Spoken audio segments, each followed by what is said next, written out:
Muito bem, queria convidar você a abrir a sua Bíblia no livro de Gênesis. Nós vamos ler dois textos, Gênesis 37, 28,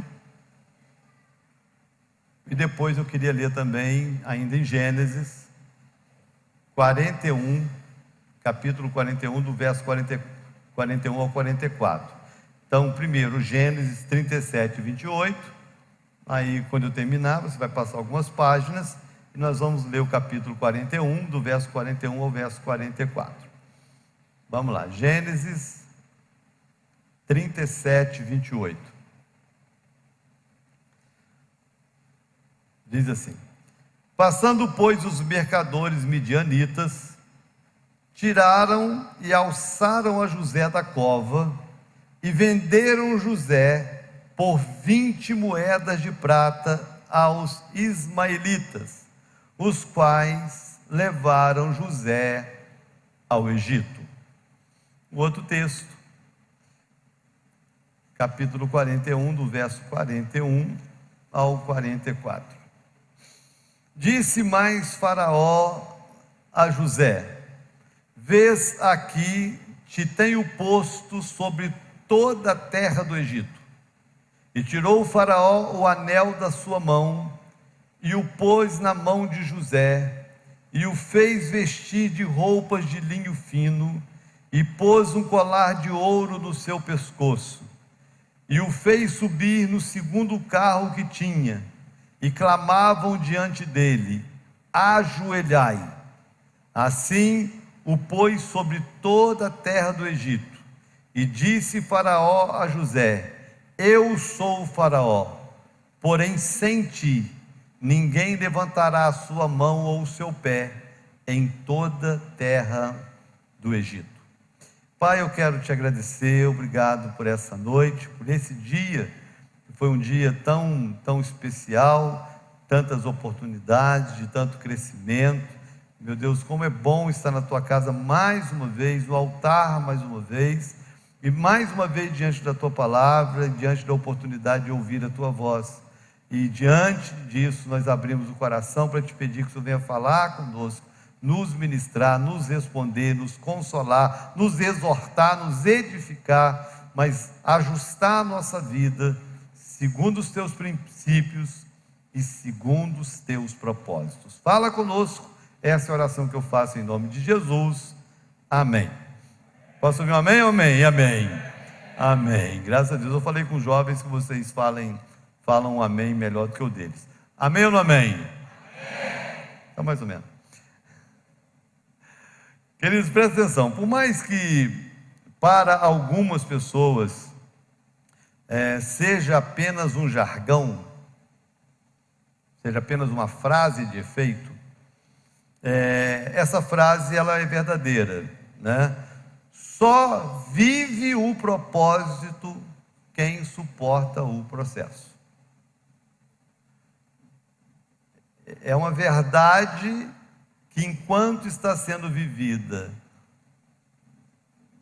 muitas vezes não é suportada, mas é uma verdade. Só vive o propósito quem suporta o processo. É muito interessante, porque eu li um texto para você, eu já li o início e li o final. E é muito interessante porque quando a gente olha para os personagens bíblicos, às vezes a gente acha que eles deram as respostas que deram, porque eles já sabiam o final, só que não. Eles não sabiam do final. Eu poderia citar aqui muitos personagens bíblicos que viveram momentos extraordinários com Deus. Davi, tantos outros, seria difícil a gente pensar em tantos. Mas quando a gente olha a história desses personagens, a gente vê que essa frase foi verdadeira na vida deles. Que de fato eles só viveram o propósito que Deus tinha, porque eles suportaram o processo. E esse texto que fala de um jovem, pelo menos ele começa aqui como um jovem, a primeira leitura que eu fiz para você, ele estava sendo vendido pelos irmãos como escravo. José, ele tinha aproximadamente 17 para 18 anos, estava nessa fase de transição de 17 para 18 anos. E o segundo texto que eu li para você, ele estava se tornando governador do maior país, da maior potência mundial da época, que era o Egito. E ele estava com 30 anos. Então, em 13 anos de processo, ele sai da cova e vai para o trono. Mas foram 13 anos de processo. Então é muito normal, é muito comum as pessoas verem a glória, mas não contemplarem o processo. Mas eu vou aprender hoje, nós vamos aprender juntos, sobre a importância de darmos as respostas certas nesse processo, que é inevitável. E eu queria repetir para você algumas coisas que eu falei para os jovens mais cedo, que muitas pessoas não vivem, muitas pessoas nunca viverão todo o propósito que Deus tem, porque nos momentos específicos elas não deram a resposta certa. E não sei se isso te assusta, te frustra ou te desafia, mas os planos de Deus não são frustrados. Porém, o propósito que Ele tem para pessoas individuais podem nunca ser cumpridos. Porque entre o que Deus te promete e o que você vai viver, existem respostas que você é responsável em dar. Toda promessa que Deus faz, toda, não existe uma profecia de promessa bíblica que não seja acompanhada, que não seja seguida de um se. Se você fizer. A maior promessa de avivamento que está em 2 Crônicas 7,14. Se o meu povo, que se chama pelo meu nome, se humilhar e orar e buscar a minha face, e se converter dos seus maus caminhos, aí então eu ouvirei do céu, perdoarei os seus pecados, sararei a sua terra, e a oração que se for feita nesse lugar será ouvida. Então toda profecia e promessa é acompanhada de um sim. Então Deus tem propósito para a sua vida. Posso ouvir amém? Você pode até falar isso para a pessoa para o seu lado, isso é como uma forma de você reafirmar para a pessoa: Deus tem propósitos tremendos para a sua vida. Fala isso para ela, talvez isso desperte nela alguma coisa, motive ela, né? Deus tem propósito para a sua vida, e pode ter certeza que os propósitos de Deus são surpreendentes, são tremendos. Porém, para que esse propósito seja vivido por mim e por você, eu preciso, nos momentos específicos, dar as respostas certas. E eu vou aprender isso justamente com alguém que viveu plenamente o propósito. Como eu falei por aqui, o primeiro texto ele estava numa cova, sendo vendido como escravo, e o segundo texto ele estava se assentando no trono, assumindo o governo do Egito. E nesse processo de 13 anos, cada fase da vida de José nos ensina, cada resposta que ele deu nos ensina, e mostra que aquilo que muitas vezes enfrentamos tem tudo a ver com o que ele enfrentou há tantos séculos e gerações e milênios atrás. Então, se você está ligado comigo aí, nós vamos falar sobre viver o propósito e as respostas que precisamos dar durante o processo. Vamos lá, primeira resposta que nós precisamos dar no processo para vivermos o propósito, nós precisamos dar uma resposta de santidade. É a primeira resposta e é a primeira área que nós seremos provados. Quando José ele é vendido pelos irmãos, ele vai parar numa fazenda, onde o dono da fazenda, o maioral lá, chamava-se Potifar. Ele era o dono da fazenda. E José chega na fazenda e José se destaca como administrador da fazenda.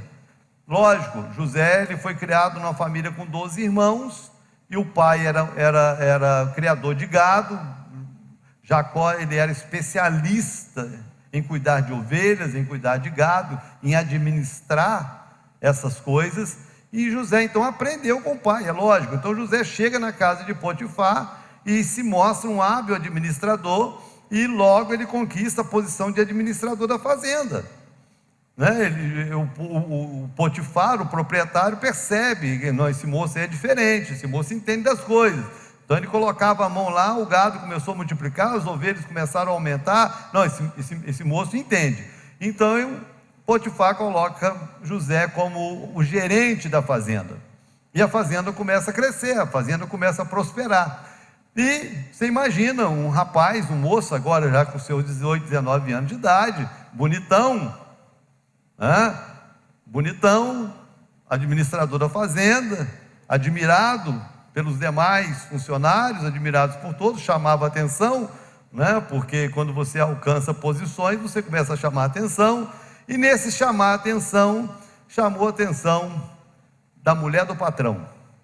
A mulher do patrão começa a olhar para ele e achar o cara bonito, e começa a se sentir atraída pelo rapaz.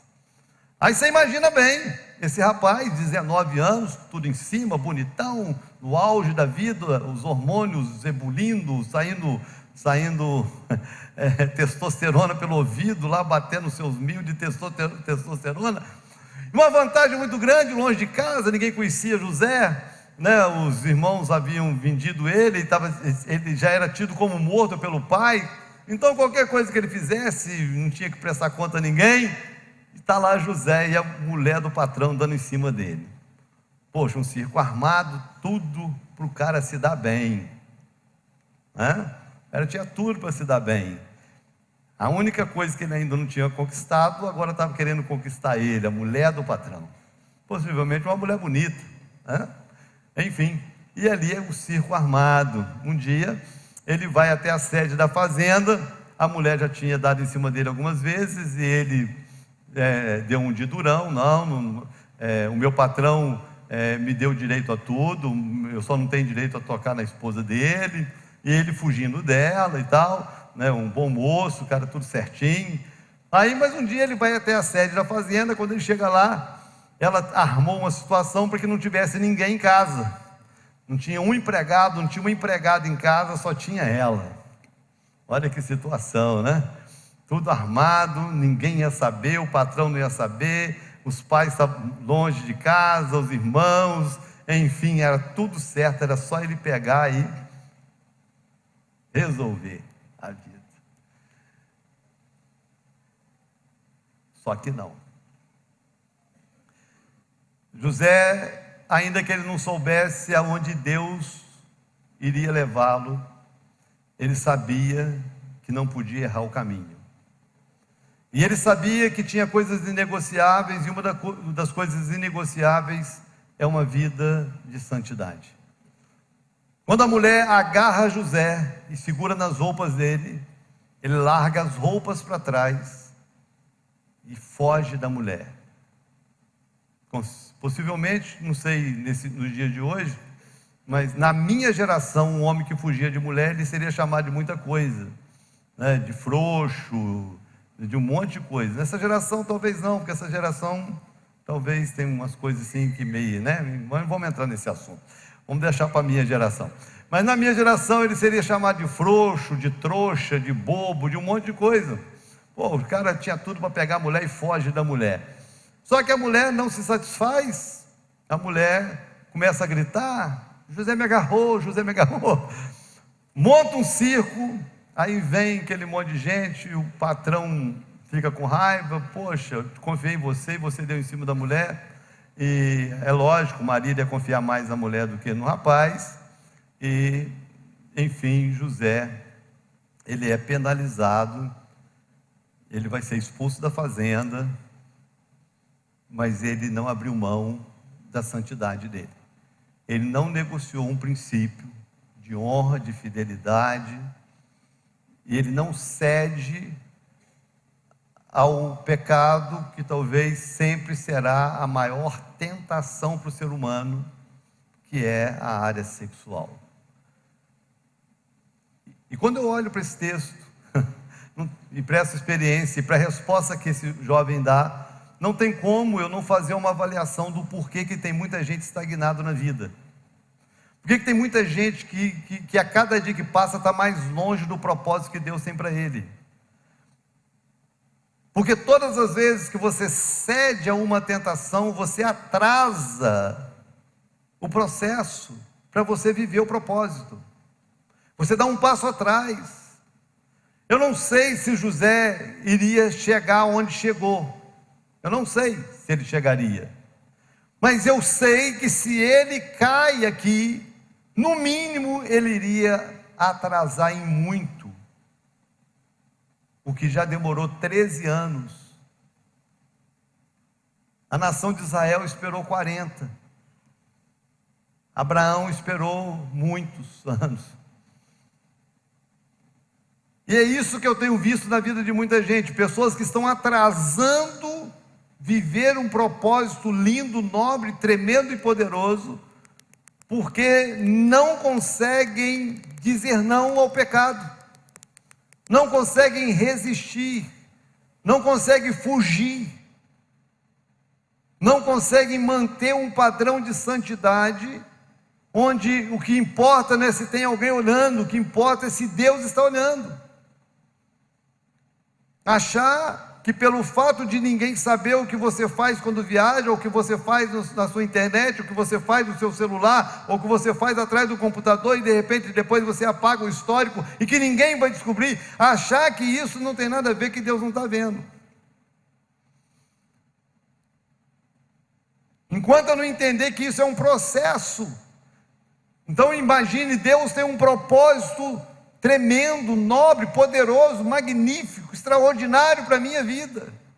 Deus vai me levar a lugares que eu não imagino, mas eu vou ser tentado, porque todos nós somos tentados, todos nós passamos por esse tipo de situação, e nessa área específica, todo ser humano passa, em níveis diferentes. E essa sociedade promíscua está antecipando coisas que eram tentações para nós nos 14, 15 anos, hoje está virando tentação para uma criança de 10.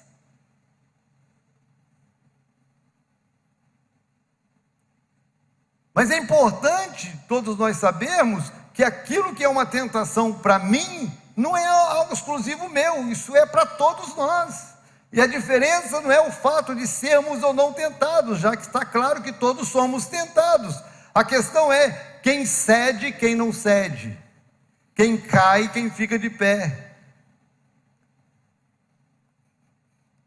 quem sustenta uma vida de santidade ou quem decide por um momento de prazer e pecado, porque isso é determinante para eu viver ou não o propósito que Deus tem para a minha vida.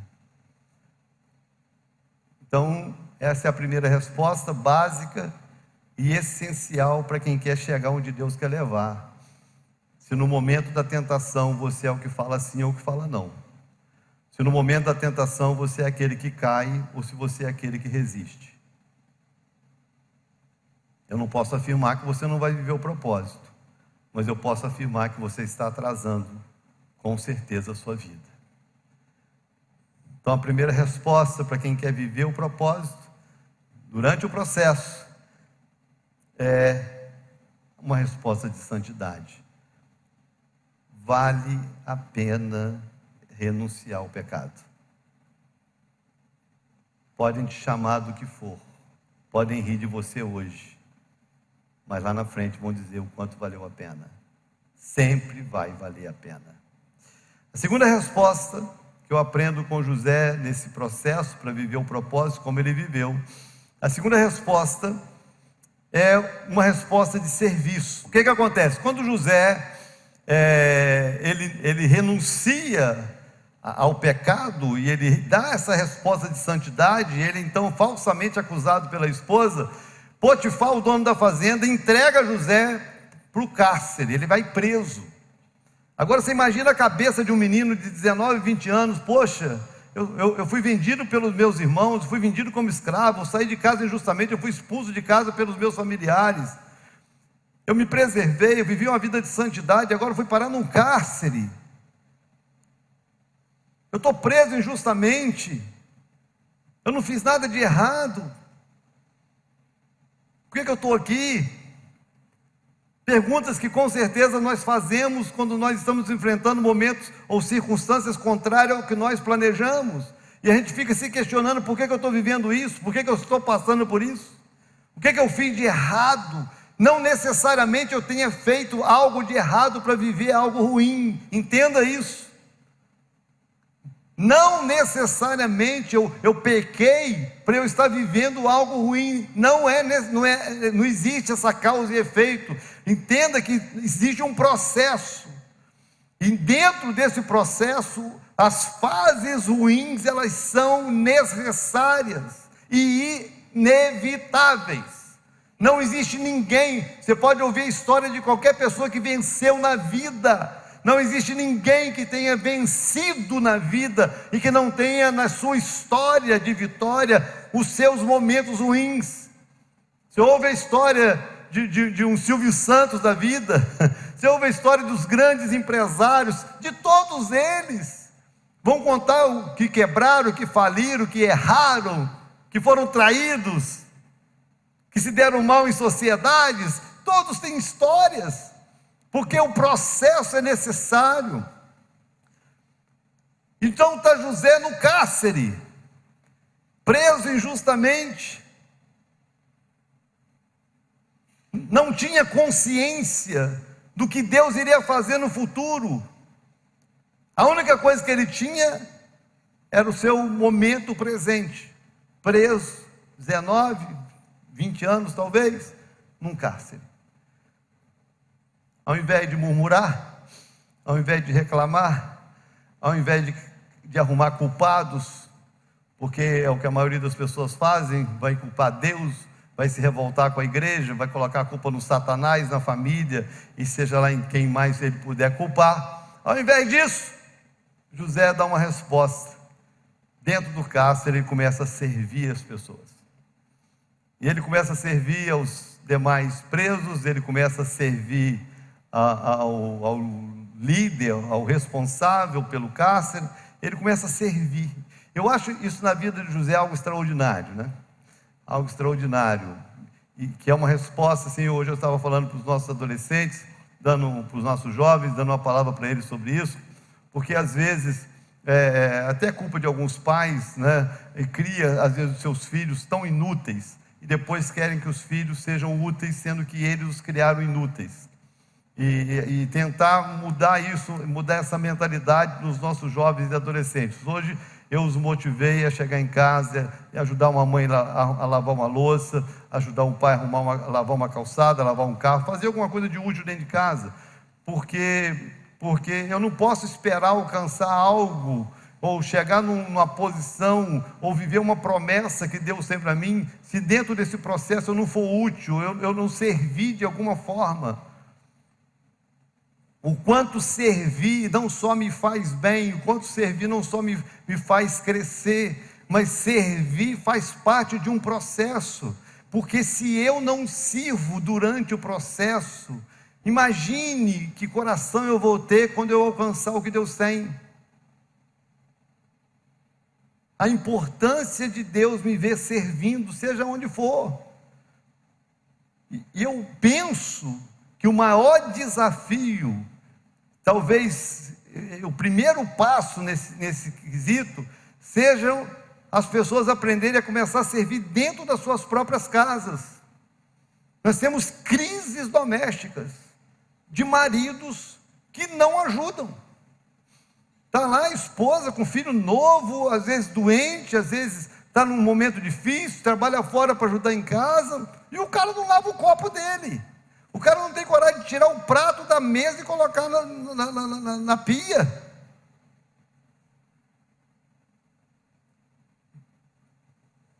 Esse nível de inutilidade, isso é perverso.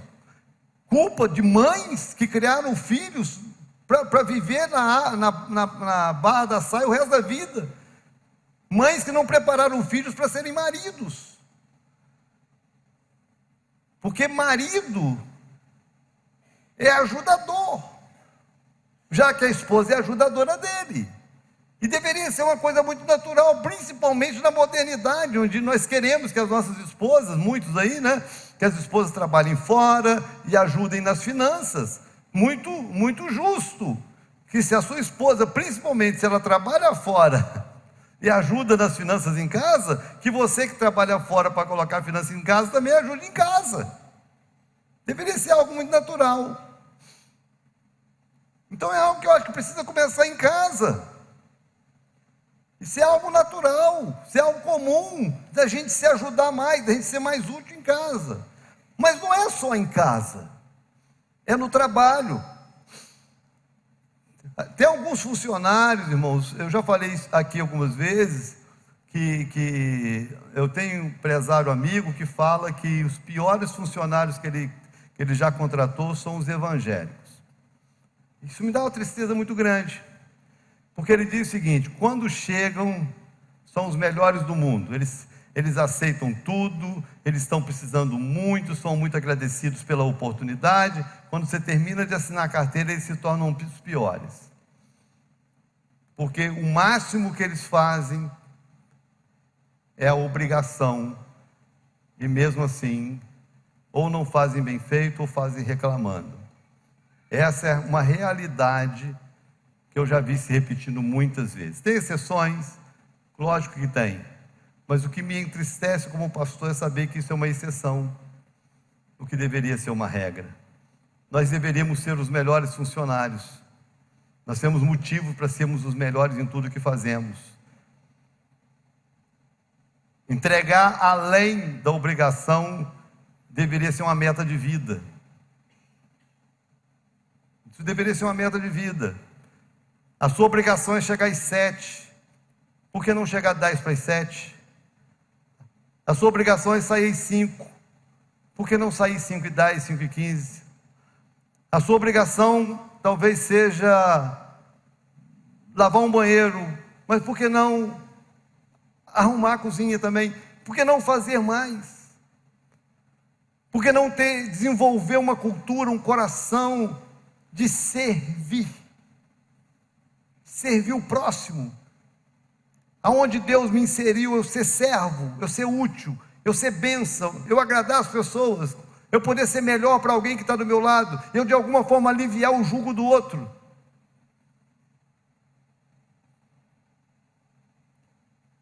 A maior igreja do mundo, que é a igreja da Coreia, ela explodiu de crescimento, e uma das estratégias é que as líderes de célula, elas começaram porque era muito difícil entrar nos apartamentos. A cultura, né, coreana, a cultura oriental de uma maneira geral, eles são muito fechados, e as pessoas não abrem a casa para os vizinhos, é uma coisa, eles são muito, muito restritos, né? Então uma forma que eles usaram para começar a interagir com o vizinho, para poder evangelizar o vizinho, algumas pessoas começavam a ficar na parte do lobby, esperando o vizinho chegar com as compras, e ela se prontificava a ajudar a carregar as compras. Posso te ajudar a carregar as compras? Era só ajudar a carregar as compras. E pegava, ajudava a carregar as compras até a porta do apartamento. Só servir. E as pessoas começaram a abrir o apartamento. E as células começaram a crescer, começaram a multiplicar. E essa igreja que nasceu numa tenda chegou a ter 1 milhão de membros. 1 milhão de membros. Quase 2 vezes a população de toda a cidade de Campos, membro de uma igreja na Coreia. E essa igreja cresceu com uma estratégia: servir. Servir o vizinho, servir um amigo, servir um colega de trabalho, servir ao patrão, servir a um funcionário, servir, entregar além da sua obrigação, entregar além do seu compromisso básico. Presta atenção, gente. Eu estou falando de alguém que mostrou que vale a pena. O cara estava preso, presta atenção, vamos voltar para o texto. O cara estava preso. Ele não ia ganhar nada servindo, também não ia perder. Mas só a resposta dele faz com que o cara da prisão, o chefe da prisão, comece a olhar para ele igual o Potifar olhou na fazenda. Esse menino é diferente, ele não é como os outros presos, o comportamento dele é diferente, a cela dele é limpa, ele está preso, mas as roupas estão lavadas. Começou a ver o comportamento de José. José era diferente dos demais. O que ele fez? Entregou a administração do cárcere para José. Não, José vai administrar o cárcere. O menino agora não é só mais um preso, ele é o administrador do cárcere. Agora presta atenção, porque como administrador do cárcere, ele passou a ter acesso a todos os demais presos, o que apenas como um preso ele não teria acesso, mas agora como administrador da prisão, ele tinha acesso a todos os presos. Olha como é que é importante servir. Servir abre portas, servir aproxima pessoas. Servir talvez seja a maior estratégia de network, para você fazer contatos que vão abrir portas. Um dia, Faraó manda prender o padeiro e o copeiro. Os caras pisaram na bola, deixaram ele chateado e prendeu os dois. Os dois tiveram cada um sonho, ficaram perturbados com o sonho. José percebeu. Como é que José percebeu que eles ficaram perturbados? Porque José tinha acesso a eles, porque José os servia. Aí perguntou: por que vocês estão perturbados? Eles contaram os sonhos. José interpreta o sonho dos dois, o sonho se cumpre. O copeiro que deveria ajudá-lo se esqueceu dele, mas mesmo assim ele ajudou, mesmo assim ele serviu. Presta atenção, não tem nada que eu faça que em algum momento não retorne para mim, seja bom ou seja ruim. A lei da semeadura é infalível. Se você semear algo de bom na vida de alguém, e esse alguém nunca virar as costas, ou se virar para você para te agradecer, não fique chateado, magoado, ressentido, nada. Se você semeou algo de bom na vida de alguém, em alguma hora isso volta. Se não voltar para você, vai voltar para um filho, vai voltar para um neto, vai voltar para alguém, para a sua geração, vai abençoar porque você abençoou. Não existe uma semente que não tenha colheita. A segunda resposta num processo: você pode estar passando um pior momento da sua vida, não deixe de ser útil, não deixe de servir, não deixe de ajudar, não deixe de abençoar quem está perto. Não permita que o cárcere, que aquilo que paralisou o seu processo, o seu projeto, paralise o seu coração. Terceira resposta. Então a primeira é a resposta da santidade, a segunda é a resposta do serviço, a terceira é a resposta da humildade. Capítulo 45 foi o texto que eu li para você, que foi quando ele assumiu o trono. Quando ele assume o trono, presta atenção, porque às vezes alcançar algo extraordinário não seja o final de uma história. Talvez você, a minha história, eu sempre conto a minha história, da onde eu saí, e aonde Deus já me trouxe. Eu não sei aonde Deus ainda vai me levar, não sei o que Deus tem ainda para a minha vida futura, mas eu sei da onde eu saí, eu sei todo o processo que eu passei até onde eu cheguei. Eu sei.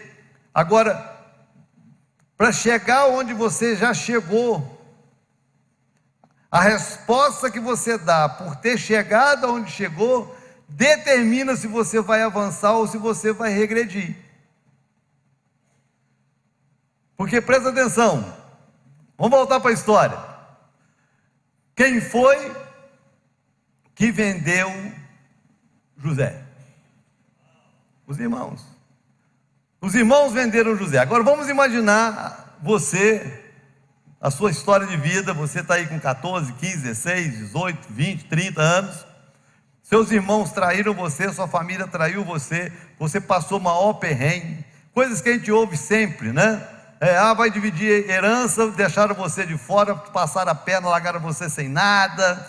Você tinha direito a isso ou aquilo, e de repente te enganaram, você ficou sem nada, e você passou o maior perrengue. Quando você estava passando o maior perrengue, ninguém te procurou, ninguém te ajudou, ninguém quis saber de você.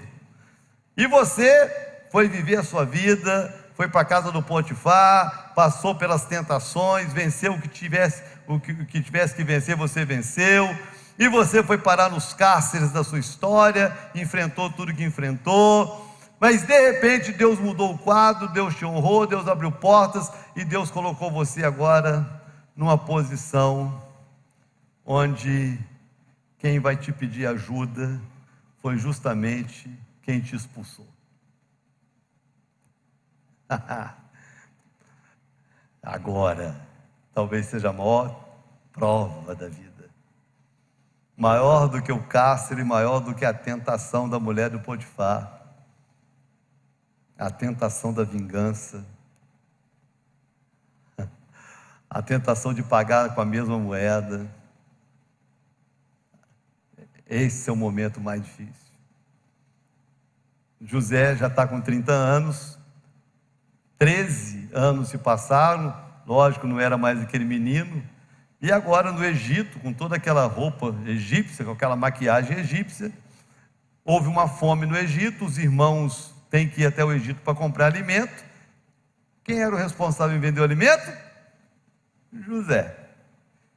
E estão lá os irmãos, José conhece os irmãos não conhecem José. Agora é a hora, irmão. Agora é a hora. Eu até separei aqui. Eu fiz a pesquisa. Espera aí. Cadê, gente? Fiz a pesquisa. Quem te viu passar na prova e não te ajudou, quando vê você na bênção, vai se arrepender. Vai estar entre a plateia e você no palco. Vai olhar e ver Jesus brilhando em você. E o Satanás querendo ver você se vingar. E você cantando essa música e dizendo: é sabor de mel, é sabor de mel. Isso é um melô da vingança. Porque não é isso que a Bíblia ensina. Não é isso que o Evangelho ensina. Primeiro, que não tem palco para quem vence. Não existe palco para quem vence. Se você está procurando palco e aplauso, se você vê isso como vitória, você está muito longe de entender o que é o cristianismo e o que é vencer em Deus. Vencer em Deus não é estar em posição de aplauso. Vencer em Deus é estar em posição de servir, além do que eu servia. Isso é estar em posição de honra. E se eu não der uma resposta de humildade no processo da minha vida, eu não estou pronto para a honra e para o sucesso que Deus tem para mim. Se você é alguém que guarda mágoa, se você é alguém que guarda ressentimento, se você é alguém que arquiteta vingança para quando você conquistar, poder pisar em quem não te ajudou, meu irmão, você está muito longe de viver o que a Bíblia chama de propósito. Você está muito longe. Quando a gente olha para o José e vê que ele chegou onde chegou, porque Deus conhecia o coração dele. Quando os irmãos, quando ele se revela, né? Eu estou encurtando a história, quando ele se revela para os irmãos, ele se deixa conhecer pelos irmãos, os irmãos passam mal, amigo. Os irmãos pensam: agora nós vamos morrer tudo. Os irmãos olham para ele e falam: rapaz, os irmãos se lembram, nós te jogamos na cisterna, nós te traímos, nós te vendemos como escravo, agora você é o senhor do Egito. Ele podia mandar matar, mandar prender, ele podia se vingar, ele podia fazer o que ele quisesse. Sabe qual a resposta que José deu? Sabe o que José falou? O mal que vocês intentaram contra mim, Deus converteu em bênção. E se eu não estivesse aqui, eu não poderia cuidar de vocês como eu vou cuidar. Eu não poderia suprir a necessidade de vocês como eu vou suprir. Deus me colocou aqui para isso. Não foi para me vingar de vocês. Não foi para ser melhor, para pisar em vocês. Mas foi para ajudar na posição que eu estou. E ele se ajoelha junto com os irmãos, ele chora junto com os irmãos. Ele abraça os irmãos, ele traz a família, ele cuida de tudo. Se a nossa resposta no processo não for de humildade, nós não estamos preparados para a honra. Você não tem noção de onde Deus vai te levar, você não tem noção do que Deus é capaz de fazer com você. E eu falo por experiência própria. Eu estava compartilhando com os jovens a minha experiência de vida. Meu pai foi gerente de um posto de gasolina, minha mãe foi professora de escola primária. Quando eu me converti, eu trabalhava numa sapataria. Eu tenho dificuldade de contar todos os países que eu já pisei. Eu tenho dificuldade de contar todos os países que eu, pelo menos, já pisei. Eu já perdi a conta de quantas vezes eu fui a Israel. Não falo isso para me vangloriar, só falo isso para te mostrar o que Deus é capaz de fazer com quem quer que seja, de pegar um nada como eu e de fazer de mim o que eu lhe fez. De pegar um menino de trás de uma sapataria e fazer de mim o pastor que eu sou e me levar para as nações como me levou. Você não tem noção do que Deus é capaz de fazer na sua vida.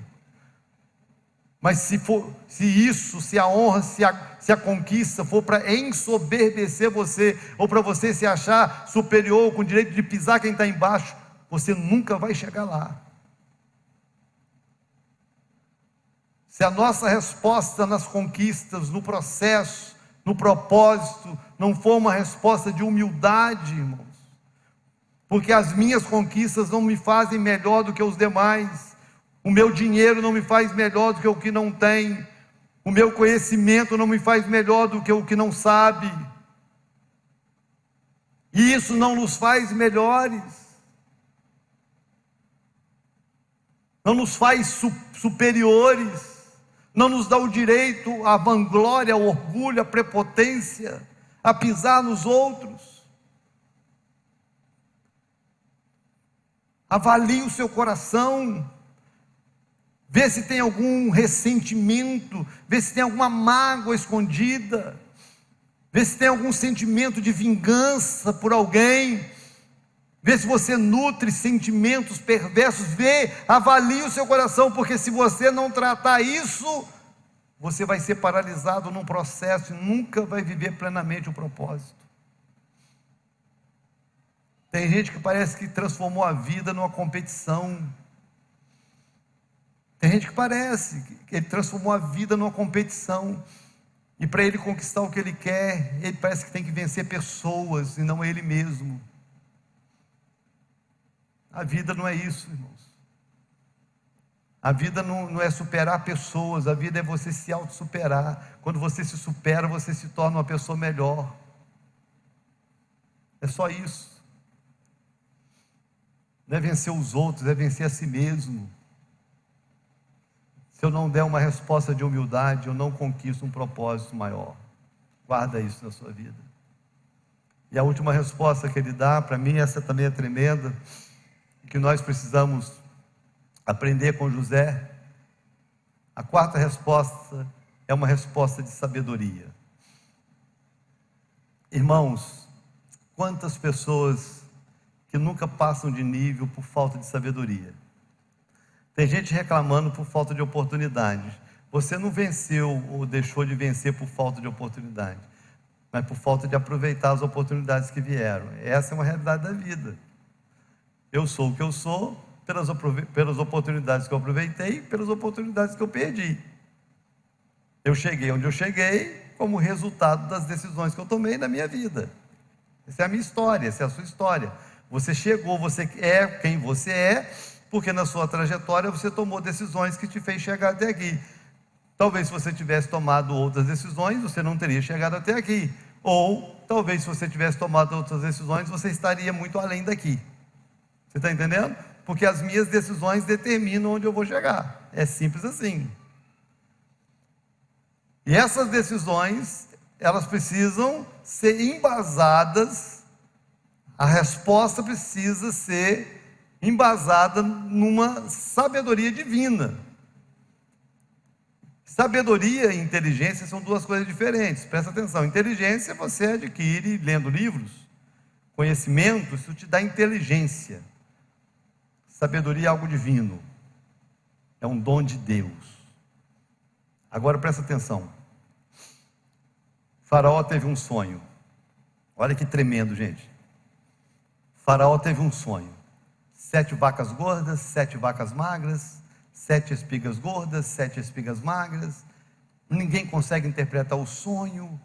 Aí o copeiro se lembra: ó Faraó, eu pequei, porque tem um hebreu lá no cárcere que interpretou meu sonho, né, e eu me esqueci dele, eu tenho uma dívida e tal. Chama José.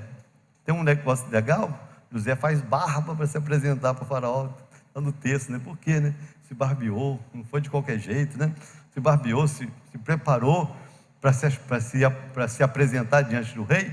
Aí ele se apresenta diante do rei, o rei conta o sonho, ele interpreta o sonho, mas aí vem a sabedoria. Ele não só interpreta o sonho, ele traz uma solução para o problema. Olha que coisa tremenda, gente. Como que a sabedoria muda histórias. Solução para um problema. É a história do camarada que o carrapicho agarrou na perna e ele inventou o velcro. De um carrapicho o cara fica bilionário, porque cada vez que alguém abre um velcro na vida, na história, no planeta, o cara está ganhando royalties do velcro. É a história do brasileiro que o pneu furou e ele criou um espaguete que cola o pneu sem precisar ir no borracheiro. Não sei se você sabe, nos Estados Unidos essas mãos de obra não existem.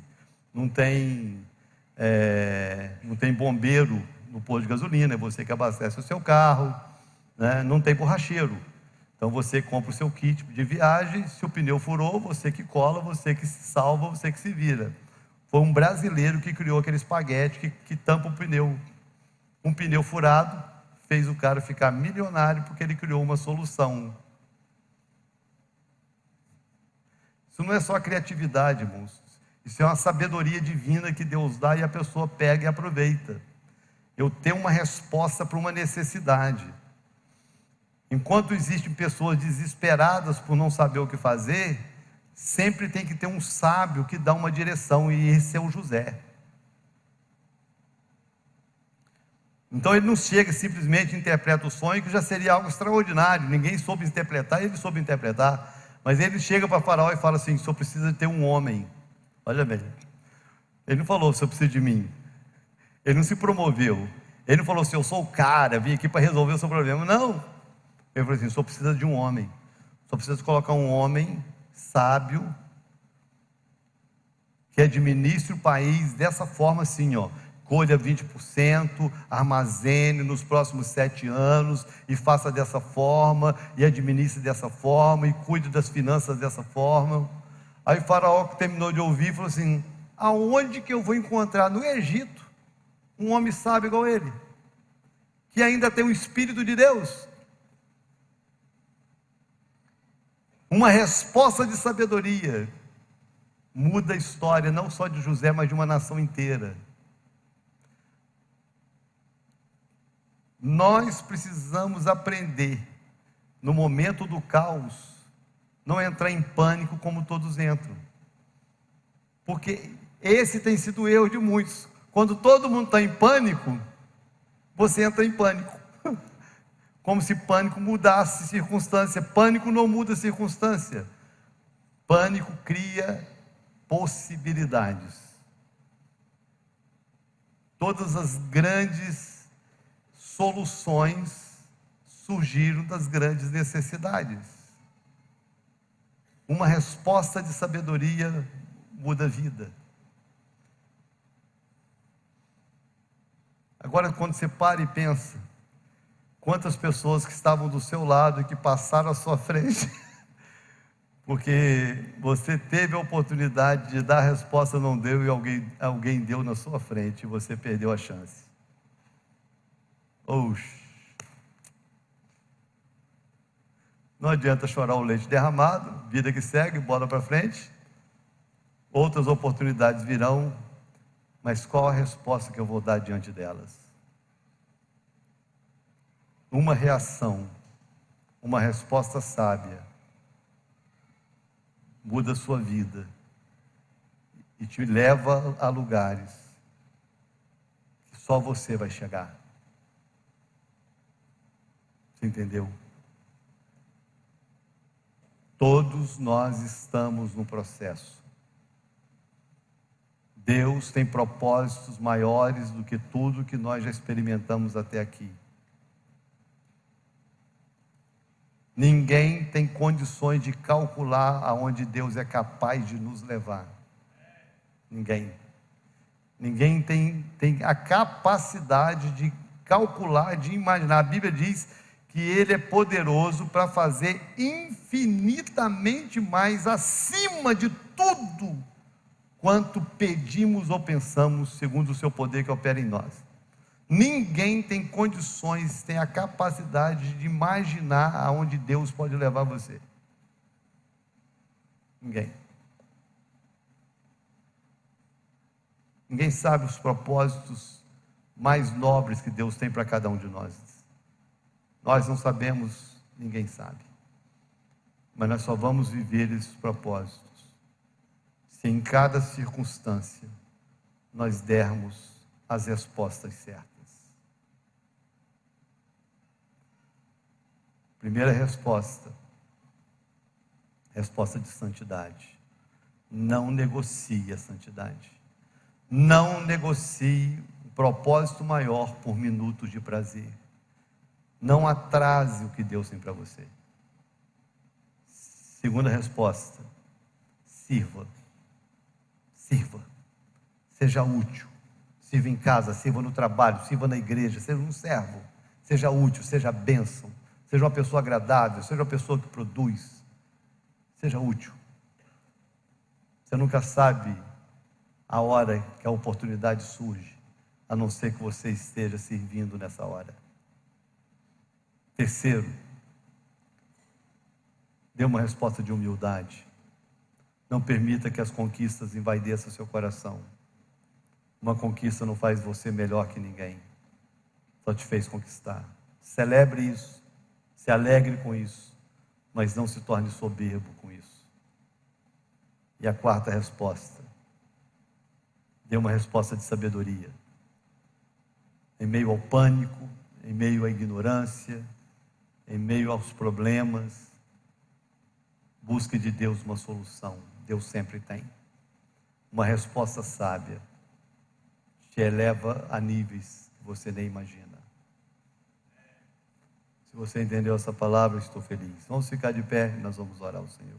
Eu queria orar, não vou te chamar à frente, mas eu queria orar por você que no meio desse processo está passando por alguma fase onde você percebe que perdeu o controle, e isso de alguma forma te angustia, você está se sentindo sem norte, você não sabe o que fazer, talvez um momento de dor, talvez um momento, uma circunstância bem contrária. Eu queria orar para que Deus te desse a graça, porque momentos bons passam, momentos ruins também, mas todos eles cooperam para o nosso bem. Nós só precisamos saber dar a resposta certa. Feche os seus olhos, por favor. Se esse é um bom momento de você colocar a sua vida diante de Deus, se se esse é um bom momento de você avaliar o seu coração, se esse é um bom momento de você refletir nas respostas que você tem dado em relação às respostas que você precisa dar. Aproveite então esse momento. Se tem algum pecado a confessar, esse é o momento. Se tem algo a consertar, talvez esse seja o momento. Se faltou sabedoria, esse é o momento de pedir. Se faltou humildade, esse é o momento de você se quebrantar. Mas se você der a resposta certa, viver o propósito, é algo inevitável, vai acontecer. Eu creio nisso. Pai, eu quero te agradecer. Obrigado por essa noite, por esse tempo precioso que o Senhor está nos permitindo viver como igreja. Obrigado, meu Deus, por todo o processo que o Senhor nos permitiu viver até aqui. Sim, momentos de lágrima, momentos de dor, momentos de decepção, momentos de frustração.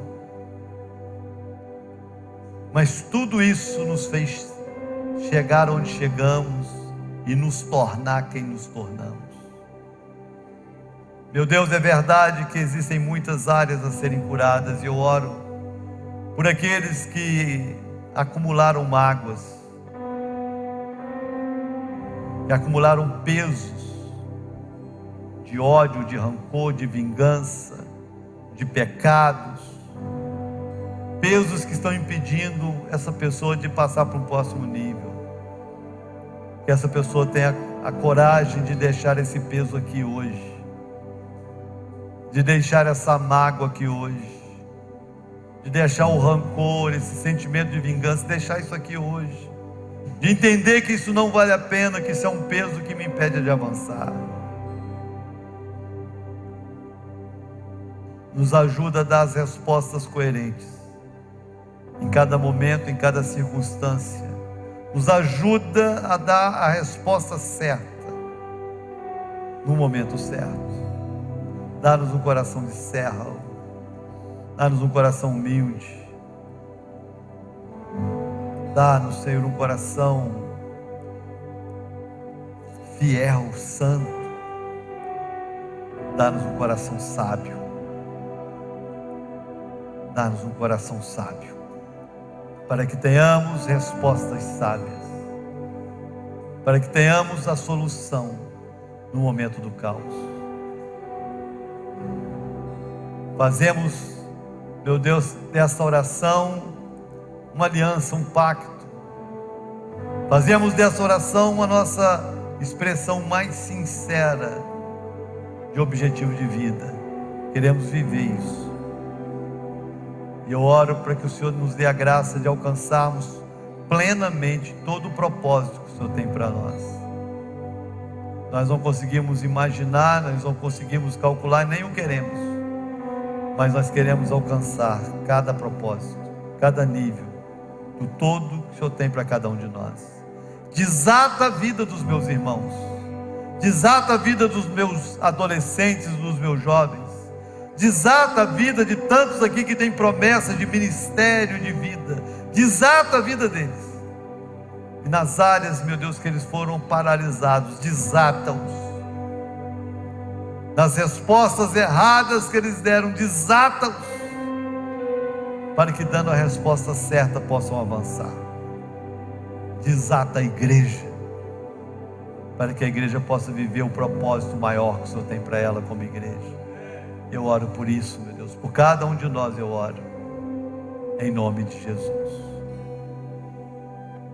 Quantos podem dizer amém?